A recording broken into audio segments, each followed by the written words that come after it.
হাস্যকর বিষয় হচ্ছে ডোনাল্ড ট্রাম্প নাকি রাশিয়া ইউক্রেন যুদ্ধ বন্ধ করে স্বর্গে যাবেন। If I can save 7,000 people a week from being killed, I think that's a pretty. I want to try and get to heaven if possible. I'm hearing I'm not doing. অথচ Israel ফিলিস্তিন যুদ্ধ নিয়ে তার কোনো মাথা ব্যথা নেই। তাহলে হিটলার পোল্যান্ড আক্রমণ করে, আর এই আক্রমণের মধ্য দিয়ে শুরু হয় দ্বিতীয় বিশ্বযুদ্ধ। এবং এই যুদ্ধ শুরু হওয়ার পর হিটলারের উক্তি ছিল, আমি যুদ্ধ করছি শান্তির জন্য।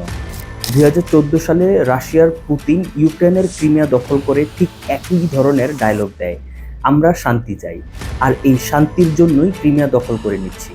খুব ইন্টারেস্টিং ফ্যাক্ট হচ্ছে, এরা কেউই শান্তির জন্য এই কাজ করেনি, করছে নিজের স্বার্থের জন্য। আন্তর্জাতিক রাজনীতিতে একটা কথা আছে, কোনো দেশ কখনো কারো বন্ধু হতে পারে না, বরং সময়ের প্রয়োজনে ক্ষণিকের মিত্র হওয়ার অভিনয় করে।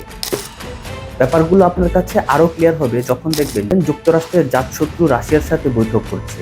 তাদের উদ্দেশ্য নাকি রাশিয়া ইউক্রেন যুদ্ধ বন্ধ করা, অথচ উদ্দেশ্য আসলে যুদ্ধ বন্ধ করা নয়, বরং নিজের স্বার্থ রক্ষা করা।